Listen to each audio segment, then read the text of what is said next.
تو جناب آج پاکستان تحریک انصاف کے چیئرمین بیرسٹر گوہر اور دیگر رہنماؤں نے پریس کانفرنس میں الزام عائد کیا کہ ان کی جماعت کے ایک ایم این اے خواجہ شیراز کو مبینہ طور پر اغوا کر لیا گیا۔ پی ٹی آئی رہنماؤں کا کہنا تھا کہ حکومت ایسے اقدامات کے ذریعے انہیں احتجاجی سیاست پر مجبور کر رہی ہے۔ دوسری طرف ہم دیکھتے ہیں کہ مولانا فضل الرحمان صاحب سے پی ٹی آئی کے جو رہنما ہیں اسد قیصر صاحب اور فیصل چودھری صاحب نے گزشتہ رات ملاقات کی۔ اس کے بعد ایک اعلامیہ جاری کیا گیا جس کے مطابق حالیہ قانون سازی کے ذریعے اس میں کہا گیا کہ حکومت نے کسی اور کو نہیں خود اپنے آپ کو توسیع دینے کی کوشش کی ہے، یعنی کہ پی ٹی آئی اور مولانا کے درمیان وہ قربتیں بڑھ رہی ہیں، جس کا ایک ثبوت یہ ہے کہ عمران خان نے مولانا فضل الرحمان کے کردار کی تعریف کی ہے، جبکہ مولانا نے سابق وزیر اعظم کے ساتھ جیل میں ہونے والی جو سلوک ہے اس کی مذمت کرتے ہوئے ان کی رہائی کا مطالبہ کیا ہے۔ لیکن حکومت قانون سازی کے بعد نہ صرف اپنے آپ کو محفوظ سمجھ رہی ہے بلکہ معاملات پر بظاہر اس کی گرفت وہ مضبوط ہوئی ہے۔ ایسے میں پی ٹی آئی کے پاس کیا راستے ہیں؟ کیا اس کی مشکلات بڑھ گئی ہیں؟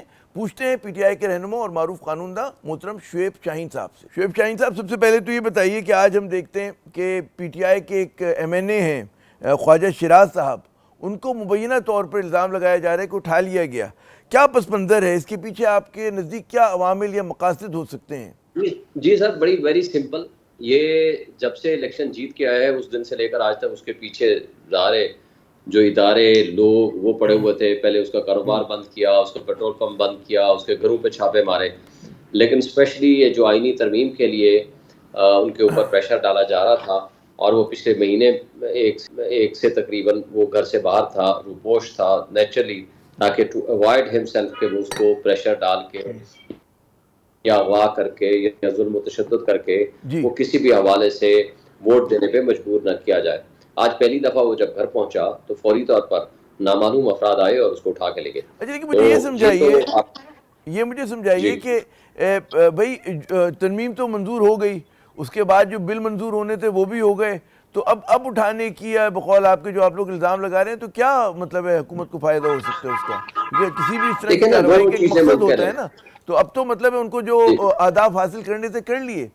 جی دیکھیں نا، دو مقاصد ہو سکتے ہیں۔ ایک تو اس کو سزا دینی ہو، مقصد کہ جی آپ نے اوائڈ کیوں کیا، پچھلے کئی مہینوں سے ہم ڈھونڈ رہے ہیں آپ نے کیوں اوائڈ کیا۔ دوسرا مقصد اگلا بھی ہو سکتا ہے کہ نیکسٹ کوئی امینڈمنٹ کے لیے کوئی تیاریاں کر رہے ہوں۔ مطلب ہے کہ یہ دونوں چیزیں ہو سکتی ہیں نا۔ آپ نے دیکھا کہ یہاں اسلام آباد کیپٹل ٹیریٹری سے کس طریقے سے انتظار پروتا کو اٹھایا گیا، یہاں کے سیف سٹی کیمراز سارے کے سارے وہ انہوں نے آج تک کوئی فوٹیجز ہمیں نہیں دی۔ بیک سائڈ کی گاڑی کی فوٹیجز دی، ہم نے کہا جی فرنٹ سائڈ سے دیں، اور جو لوگ گاڑی چلا رہے تھے یا لے کے جا رہے تھے وہ لوگ کدھر ہیں، کون لوگ کر گئے، کس طرح ہوا، کہاں سے گئے، کس طرح نکلے، آج تک اس کی انویسٹیگیشن نہیں ہوئی۔ اور پھر جس طرح سے جو ڈراماٹائز کیا گیا، ڈاکٹر جنرل صاحب نے کہا جی ٹریس ہو گئے ہیں اور کل تک وہ 74 وہ گھر ہوں گے، اور وہ 24 گھنٹے کے اندر کی بجائے وہ 36 گھنٹے میں آئے، لیکن کس انداز سے آئے۔ وہ اٹک پولیس نے جس طرح کا ڈرامہ بتایا اور دکھایا، وہ پوچھتے ہیں کہ آپ کا نام کیا ہے، وہ کہتا ہے انتظار، وہ آگے سے کہتا ہے انتظار حسین نام ہے جی ان کا لکھیں۔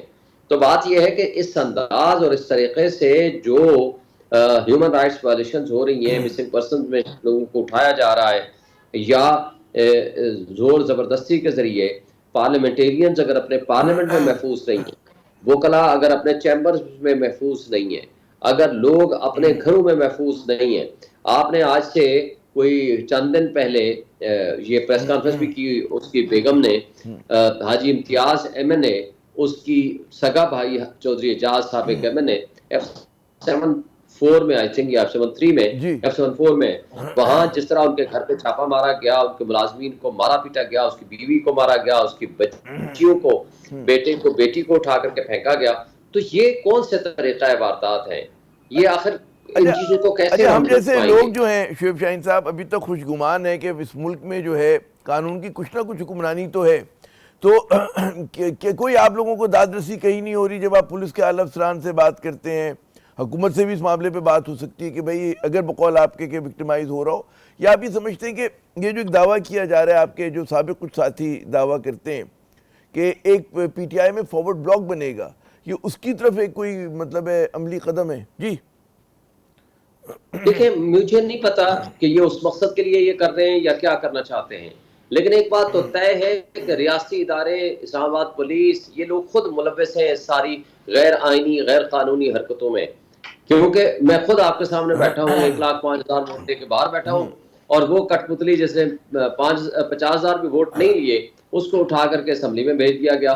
اور اسی طریقے سے آج 9 پرچے دہشت گردی کے الیکشن جیتنے کے بعد سے میں بھگت رہا ہوں. آئین اور قانون کی بندوں کے ہاتھوں میں کھلونا بن کے رہ گیا ہے، اور اس کے ساتھ ساتھ نظام انصاف جو واحد فورم بچ گیا ہے اس کے اوپر جس طرح یہ حملہ آور ہو رہے ہیں، 26ویں ترمیم ہو یا 17 سے 34 ججز کی تعداد بڑھانی ہو، یا اس انداز سے جو قانون سازی رات کی تاریکی میں کرنی ہو، وہ تو اب سامنے آ چکا ہے. خطہ کلامی کروں گا. یہ جو مطلب آپ نے خود ہی آئینی بینچ کا تذکرہ کیا، 26ویں ترمیم کا کیا، کیا آپ کے خیال میں جو کوشش ہے پی ٹی آئی کی اور بعض وکلاء کی کہ کیا یہ جو 26ویں ترمیم کا جو مقدمہ ہے یہ کیا فل کورٹ سن سکتی ہے آج بھی؟ مطلب ہے کہ آپ کے نظر آتے ہیں کہ ترمیم کے بعد اور آئینی بینچ کے تشکیل کے بعد یہ سنا جا سکتا ہے فل کورٹ میں؟ جی بالکل سنا جا سکتا ہے. دیکھیں 26ویں ترمیم جو آئی ہے وہ کانسٹیٹیوشن کے بیسک فیچر اور بیسک سٹرکچر کے خلاف ہے.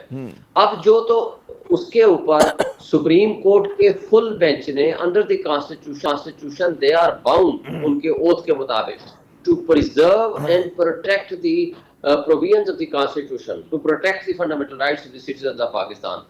اب اگر کانسٹیٹیوشنل امینڈمنٹ کے ذریعے جو کہ ایک کٹ پتلی قسم کے لوگ بیٹھے ہوئے ہیں جو ہارے ہوئے لوگ ہیں، ان کو تو پہلے تو اختیار نہیں ہے. دوسری ریزن یہ ہے کہ نیشنل اسمبلی میں مخصوص نشستوں کی ججمنٹ کو امپلیمنٹ نہیں کیا، لہٰذا نیشنل اسمبلی انکمپلیٹ ہے. تیسری ریزن یہ ہے کہ سینٹ کا انتخاب کے پی کا ہوا نہیں ہے، لہٰذا نہیں ہو سکتا. چوتھی ریزن یہ ہے کہ جس طرح بندوں کو اغوا کر کے تشدد کر کے پیسے دے کے جس انداز سے وہ 26ویں ترمیم کرائی گئی ہے اس کی کوئی حیثیت نہیں ہے. اس سب کچھ کے باوجود بھی یہ آزاد عدلیہ کے اوپر حملہ ہے. یہ کیسے ممکن ہے کہ ایگزیکٹو جو ہے وہ بینچ کانسٹیٹیوٹ کرے گا؟ یہ دنیا کا واحد یہ کیس ہے کہ جہاں ایگزیکٹو جو ہے وہ بینچ کانسٹیٹیوٹ کرے گا. مجھے شعیب صاحب ذرا سا میں خطہ کلامی کر رہا ہوں، میں یہاں پہ وقفہ لیتے ہیں ناظرین مختصر سا. جب ہم دوبارہ آئیں گے تو شعیب شاہین صاحب ہمارے ساتھ موجود ہوں گے، ان سے پوچھیں گے کہ جب حکومت نے اپنے آپ کو محفوظ سمجھ لیا، اپنے لیے مطلب اپنے حق میں قانون سازی کر لی، تو جو پی ٹی آئی کے اعتراضات ہیں، جو حزب اختلاف کے اعتراضات ہیں، ان کی کیا حیثیت رہ جاتی؟ بات ہوتی ہے وقفے کے بعد.